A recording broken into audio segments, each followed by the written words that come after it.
এই শীতের কথাও কোরআনে আছে না নাই? গরমের কথা কোন সূরায়? আবার শীতকালে কি খেলে স্বাস্থ্য ভালো থাকে ওইটাও কোরআনে আছে না নাই? সায়েন্স যা বলছে সেটার সাথে কোরআনের মিল আছে না নাই? যদি কোনো কিছু অমিল থাকে সায়েন্সের ওয়েট করতে হবে। কোরআনের থিওরি হচ্ছে কোরআন যেটাই বলেছে সেটাই ফাইনাল। চিল্লায় বলি ঠিক কি না? যাই বলেছে ফাইনাল, চেঞ্জ হবে না। সব সময় আমরা প্রশংসা করব কার? খাওয়ার সময়, ঘুমানোর সময়, সকালবেলা, বিকেলবেলা, শীতকালে, গ্রীষ্মকালে, সব সময় প্রশংসা করতে হবে একজন সত্তার। চিল্লায় বলতে হবে তিনি কে? আপনাদের শীত লাগতেছে সবার? আমি শীতে কাঁপতেছি কয়েছি না। শীত লাগে না আপনাদের? তো মাফলার গায়ে দিয়ে আসছেন কেন? চাদর পড়ছেন কেন? এই শীতের কথাও কোরআনে আছে না নাই? গরমের কথা কোন সূরায়? লিইলাফি ইলাফিহিম রিহলাতাশ শিতাই ওয়াস সাইফ। শীতা মানে হচ্ছে শীতকাল, আর সাইফ মানে হচ্ছে গরমকাল, সামার। সুবহানাল্লাহ পড়বেন না? আবার শীতকালে কি খেলে স্বাস্থ্য ভালো থাকে ওইটাও কোরআনে আছে না নাই? বিষ্ণু ইসলাম মধু খেতে বলেছে। মধু কি খেতে বলেছে? আপনাদের পাকন দিয়াতে মধু আছে? মৌচাক ঢিল মারেন? ঢিল মারেন নাকি? ঢিল মারলে কিন্তু কামড়ায় 12টা বাজাবে। মধু খাবেন। আল্লাহ রাসূল সাল্লাল্লাহু আলাইহি ওয়াসাল্লাম মধু খেতেন। মধুর মধ্যে ফ্রুকটোজ আছে যেটা স্বাস্থ্যের জন্য খুব ভালো। ফ্রুকটোজ, মধুর মিষ্টি খুব একটা ক্ষতি করে না যেহেতু এটাতে আছে ফ্রুকটোজ। ফলমূল খাবেন, এটার মিষ্টিটাও ক্ষতি করে না, এর মধ্যে আছে সুক্রোজ। আর যে চিনি খাই এটার মধ্যে আছে গ্লুকোজ। তো গ্লুকোজটারে একটু সরাইয়া সুক্রোজ আর ফ্রুকটোজ খাইতে হবে। মধুর মধ্যে আল্লাহ তাআলা এই ফ্রুকটোজ দিয়ে দিলেন। অনেক সমৃদ্ধ। স্ক্যান্ডিনেভিয়ান কান্ট্রিগুলোতে অনেক শীত, আমাদের আর কি শীত। ওনারা শরীর গরম করার জন্য মদ খায়। কি খায়? মদের পরিবর্তে আল্লাহ আমাদেরকে শরীর গরম রাখার জন্য মধু দিয়ে দিলেন। সুবহানাল্লাহ পড়েন। وَأَوْحَى رَبُّكَ إِلَى النَّحْلِ أَنِ اتَّخِذِي إِلَى الْجِبَالِ بُيُوتًا وَمِنَ الشَّجَرِ وَمِمَّا يَعْرِشُونَ ثُمَّ كُلِي مِنْ كُلِّ الثَّمَرَاتِ فَاسْلُكِي سُبُلَ رَبِّكِ ذُلُلًا يَخْرُجُ مِنْ بُطُونِهَا شَرَابٌ مُخْتَلِفٌ أَلْوَانُهُ فيه شفاء للناس إن في ذلك لآية لقوم يتفكرون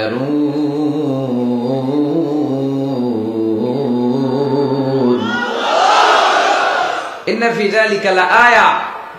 মৌমাছি আর মধুর মধ্যে আছে নিদর্শন, সাইন, যারা চিন্তা করে তাদের জন্য। আল্লাহ মৌমাছিকে একটা সিক্রেট মেসেজ করেছেন। আমরা মাঝে মাঝে মেসেজ পাঠাই না? যে পাঠায় আর যে রিসিভ করে শুধু তারাই দেখে, অন্যরা মেসেজটা পায়। আল্লাহ বলেছেন ইত্তাখিদি মিনাল জিবালি বুয়ুতা। মৌমাছি পাহাড়ে মৌচাক বানাও, বড় বড় গাছের মগ ডালে বানাও, যেন এলাকার ছেলেরা ঢিল না মারে। ঢিল মারো না তোমরা মৌচাকে। এজন্য আল্লাহ তাআলা মৌমাছিকে সিক্রেট মেসেজ করেছেন উঁচু জায়গায় বানাও। আর ফ্লাওয়ার নেক্টার, পুষ্পরস সংগ্রহ করো, আশেপাশে যত ফ্লাওয়ার নেক্টার আছে সংগ্রহ করে ওখানে রাখো। মধু এত ভালো কেন? এর কারণ মৌমাছি ফুলের রস, ফলের রস, বনাজি গাছ থেকে রস, ঔষধি গাছ থেকে, হার্বাল গাছ থেকে রস সংগ্রহ করে বিদায় মধুকে এত সমৃদ্ধ করে দিয়েছে কে? এখন মধু শুধু মানুষ খায় না, গায়েও লাগায়। Beauty care. এখানে বিউটি পার্লার আছে নাকি? বিউটি পার্লারও কিন্তু সৌন্দর্য বর্ধনের জন্য এই মধু ইউজ করে। আবার মধুর মধ্যে একটা ন্যাচারাল লিকুইড আছে, এটার নাম প্রপিলিস। এটা হচ্ছে ন্যাচারাল অ্যান্টিসেপটিক। কাটা জায়গায় মধু লাগাই দিলে ঘা তাড়াতাড়ি শুকায় যায়। সুবহানাল্লাহ কইতে পারলেন না? দ্বিতীয় বিশ্বযুদ্ধে তখন তো এত অ্যান্টিসেপটিক মলম আবিষ্কার হয়নি। তো তখন আহত যোদ্ধাদেরকে তাদের ঘা সারাবার জন্য তারা ওই ঘায়ের জায়গায় মধু লাগাই দিত। Natural antiseptic propolis. লাগাতে দেরি, ভালো হইতে দেরি। আবার অনেক মুরব্বীদের বাতের ব্যথা আছে না নাই? এই বাতের ব্যথা যে এখানে, ওইখানে যদি মৌমাছি কামড়ায় দেয় ব্যথা ভালো হয়ে যাবে। ইজিপশিয়ান এক ডাক্তারকে দেখলাম, তার রেমেটিক ফিভারে আক্রান্ত যে সমস্ত পেশেন্ট তাদেরকে ডাইকাইনা জামা খুইলা ওইখানে মৌমাছি বসায় দেয়, আর মৌমাছি হুল ঢুকায় দেয়, আর রোগী চিৎকার শুরু করে দেয়, কিছুক্ষণ পরে ব্যথা ভালো হয়ে যায়। তো এরকম অনেক কিছু দিয়ে আল্লাহ মধুকে সংরক্ষণ করেছেন। এবং কোরআনে আল্লাহ তাআলা দুইটা জিনিসকে শিফা বলেছেন। কয়টা জিনিসকে? এক হচ্ছে কোরআন, ওয়ানুনাজ্জিলু মিনাল কুরআনি মা হুয়া শিফা, কোরআন নিজেই শিফা। আর হচ্ছে মধু।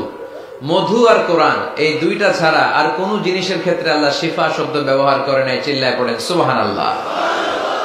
একজন অস্ট্রিয়ান সায়েন্টিস্ট কার্ল বর্নফ্রেশ এই মধুর এবং মৌমাছির এই প্রক্রিয়া প্রসেসিং নিয়ে গবেষণা করে নোবেল প্রাইজ পেয়েছে।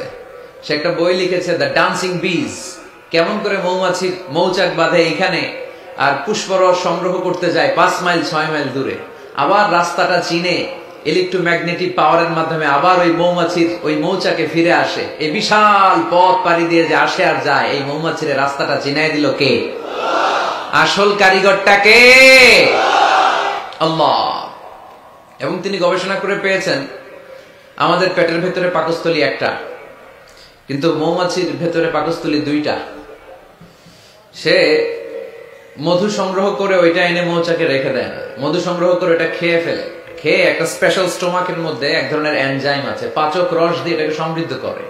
তারপর একটা টিউব আছে এটার নিচে, ওই টিউব দিয়ে মৌচাকের বাসার মধ্যে ঢুকায় দিয়ে আমরা তালুর মধ্যে ফেলি আর জিব্বা দিয়ে খাই। সুবহানাল্লাহ নাই?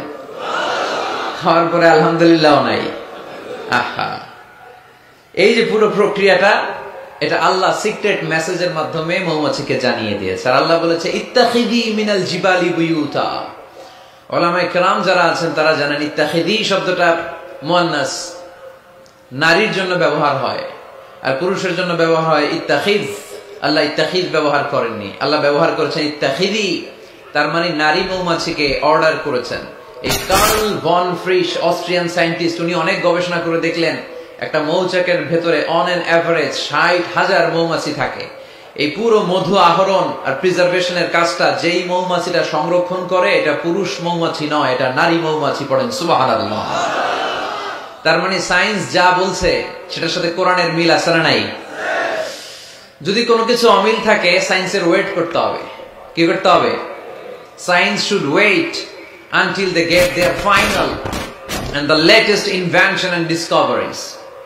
কারণ সায়েন্সের সবচেয়ে বড় থিওরি হচ্ছে যে সায়েন্সের কোনো থিওরি ফাইনাল না। কথা বুঝতে পেরেছেন? সায়েন্সের সবচেয়ে বড় থিওরি কি?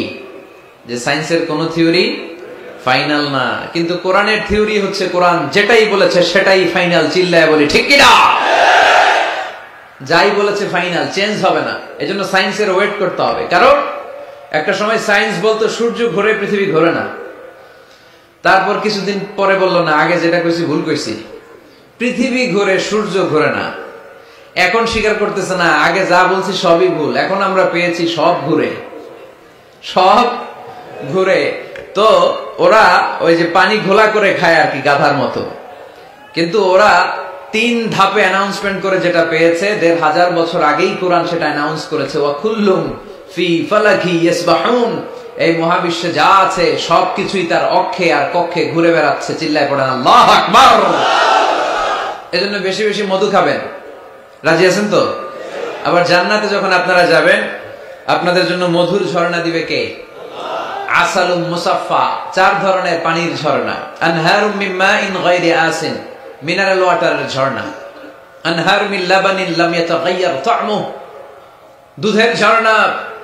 আনহারুম মিন খামরিন লাযযাতিল লিশারিবিন, মদের ঝর্ণা। আনহার মিন আসালিন মুসাফফা, ফ্রেশ হানি, মধুর ঝর্ণা। এগুলো জান্নাতীদের জন্য জান্নাতে তৈরি রাখবে কে? ওই জান্নাতে আমরা যেতে চাই কি চাই না? আজকের এই পাকুন্দিয়ার ময়দানে আমরা যেমনি একত্রিত হলাম, আমরা যেন আল্লাহর জান্নাতে ওইভাবে একত্রিত হতে পারি। আল্লাহ তুমি তৌফিক দান করো। এজন্য শীতকালে, গ্রীষ্মকালে, সকালে বিকালে প্রশংসা চলবে এক মহান সত্তার, এক রাজাধিরাজ, সব রাজার বড় রাজা, মহারাজা। ওই মহারাজার নাম কি? আমরা সবসময় আল্লাহর প্রশংসা করব।